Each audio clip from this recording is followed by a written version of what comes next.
Today, I have the pleasure of having Akshay Bhargava with us today of Malwarebytes. How are you doing, Akshay? I'm doing wonderful. Thanks for having me, Gabby. And thank you for joining us. And please just tell us, what's the story of how you got to where you are today and with Malwarebytes? Yeah, so my background is I'm a technology and business executive, and I'm currently the chief product officer at Malwarebytes. And the thing, I'm so blessed to be at Malwarebytes because it's a company that's really passionate about helping everyone in the world, whether you're a consumer, whether you're a student, whether you're a small business, whether you're a large business, to be free of the worries and stress of cyber threats. And so that's really what my passion is helping customers get the best solutions to problems that are really compelling. Mm-hmm. And my other passion is innovation. And so this is kind of the perfect blend. This is a space where there are a lot of problems, customers have real problems, and you need innovative solutions. And so my job is to find a way to bring innovative solutions to solve this problem for all of our customers. Great. So it sounds like you got a little bit of structure going on, but you still have ways to be creative. And like you said, the innovation, it sounds like a perfect combination for you. That's right. And that's what keeps this job so much fun, is there is an element of innovation and new things because we always need to stay a step ahead of the attackers. And the cyber criminals are very versatile. So we always need to keep innovating and being creative. Yet at the same time, we need to bring the discipline and rigor, Right. make sure that we're always successful. Mm-hmm. Because attackers can try 100 times and they can just succeed once. We got to make sure that our customers are always secure. So we need to bring that discipline and rigor to ensure that our products are best in class and they protect our customers. Absolutely. And I'm sure there's some customers, like especially ones who are starting businesses that are thinking about so much, they might not even think about cyber threats, and that might not be the first thing on their list. Can you just go a little bit into detail of some cyber threats that are really, prominent that can happen and to look out for? Yeah, I'll tell you two of them actually, Gabby. So one, Mm-hmm. I'll tell you one on the business side is, and it's a really sad story, is a lot of businesses, the top thing on their mind is how to grow their business, which is Right. the natural thing to do. Mm-hmm. Thinking about cyber threats and all that, that's something that, maybe in the back of their head or may not even be a thought at all. Mm-hmm. But unfortunately, what I've seen is in cases with ransomware, a lot of companies, especially small companies, if they get hit with ransomware, it can be detrimental Right. to the existence of the company. There's so many companies that go out of business because they had a cyber attack, they had ransomware. Right. Mm-hmm. But one example I'll give you, Gabby, is there's a company, and I've written about this in a Forbes article, a company in Arkansas, marketing company, about 100 people, and they got hit with ransomware. And they didn't expect it, they didn't have the technology. They thought a lot about it. They decided to pay the ransom. So they paid the ransom and they hoped their problems would go away. Mm-hmm. But the recovery from the ransomware was still so expensive and so cumbersome that eventually they still had to shut their doors. So this is the type of serious and heartbreaking stuff, especially for these small companies where they put their heart and soul into building the company, and the cyber attack can just destroy it. So that's just one example. I can share more, but unfortunately, this is the reality and it happens to so many small companies. So I would really encourage all of the listeners out there, if you have a small company, you have a small business, take some of the minimum steps to protect yourself. Mm-hmm. It can be the difference between your ability to survive versus go out of business in some cases. Right. And for our listeners, do you mind just going as far as what that process would look like if someone would decide to work with you? What is the kind of the beginning steps? Is it going over their software, or how does that work exactly? Yeah, so with Malwarebytes in particular, our solution is pretty straightforward and Okay. it's really seamless to install. It gets installed on all of your devices, whether those are laptops, desktops, servers. And once it's installed, it protects those machines from cyber threats. So it's a very Okay. lightweight agent, just gets installed just like any other application. And at that point, you are protected. And in the event that something bad does happen, like let's say ransomware happens, it's as simple as going into a console and clicking a button and saying, rollback, ransomware rollback. And literally you click the button and it just brings you back to state before the ransomware was installed and you're clean again. Well, like you said, it sounds simple, but like I said, the impact is huge.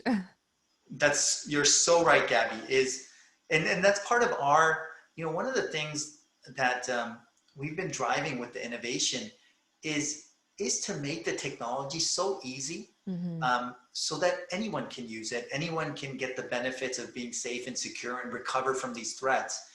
And so the design and ease of use is something that we pride ourselves. We try to hide all the complexity behind in the software and just expose the simple, elegant, easy to use things to the end user. Sounds great. And so you mentioned sort of, it's a sad but true story as far as what can happen if you don't have this kind of work and the protection. But I'm also curious on the flip side, what is one of your favorite client success stories for your business? Yes, I'm so glad you asked. I think the best success story for us is a customer installs our software, and then there are many, many threats happen and they don't even know about it. They Right. don't even have to It's know. mind-blowing. Yeah. Yes. So the best story is that literally peace of mind and no incidents, no escalations. And, we have thousands, we have tens of thousands of customers that have this experience. In fact, recently, Gabby, we had a customer advisory board and we asked our customers, hey, what do you love about Malwarebytes? Tell us something about what we can do to improve. What are things you love? And the number one thing that came up about what they love is they said, it just works. We install it and it just works. It does its job. It protects us from threats. It keeps us safe and secure, and we don't have to worry about cyber threats. And so that's the best customer story for me, is when it just works and it protects you from all the nasty bad threats that are out there. Absolutely. And so what does your ideal customer look like? Who do you typically work with? Yeah, so two types of customers that rely on Malwarebytes. One is, and a lot of people might know this because we're also a consumer brand. Okay. So it's a consumer product offering. So a lot of consumers, we got millions of consumers. And then on the enterprise side, corporate side, smaller businesses tend to really lean on Malwarebytes as their primary source of, endpoint detection and response. Now we have customers across the whole enterprise, very large customers, very small customers, but usually the smaller customers, we have a lot of, I mentioned earlier, tens of thousands of small companies rely on Malwarebytes as their primary security solution. Okay.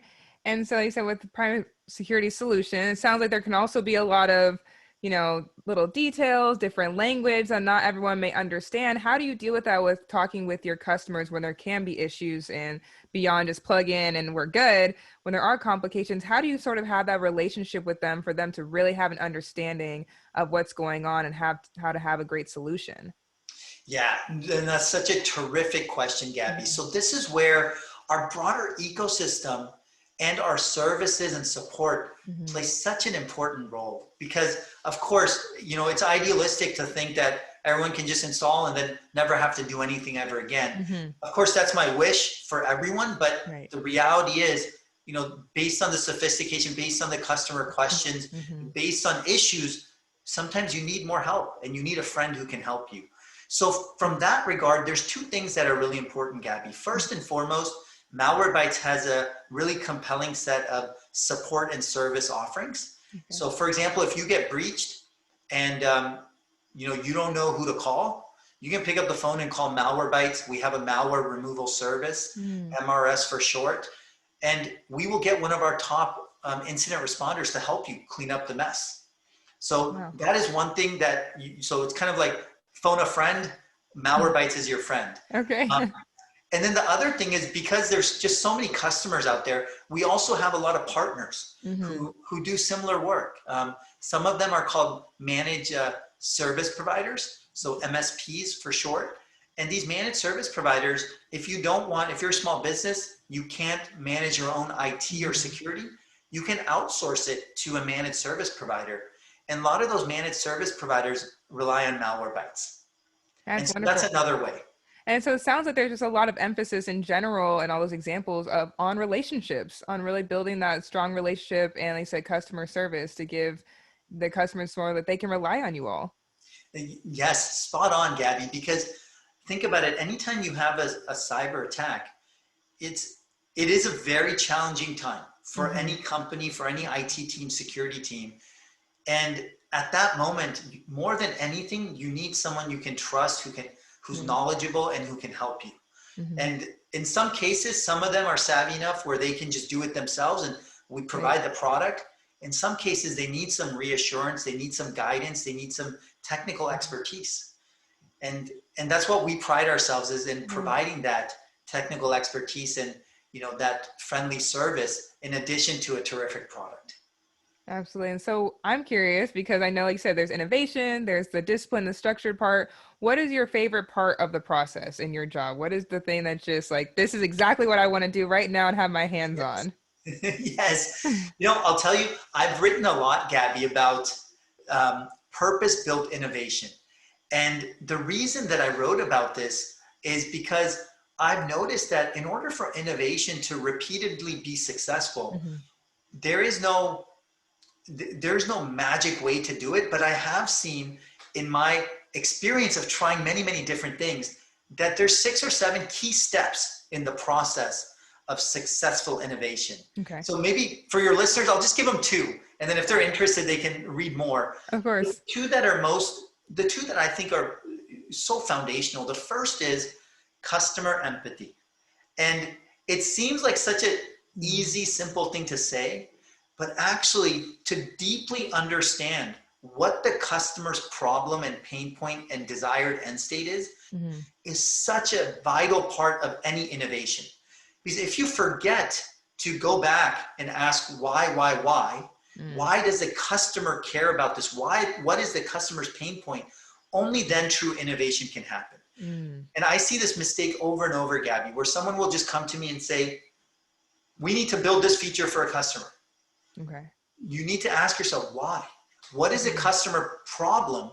And once we understand the customer problem, then a great product team can come up with options to solve the problem.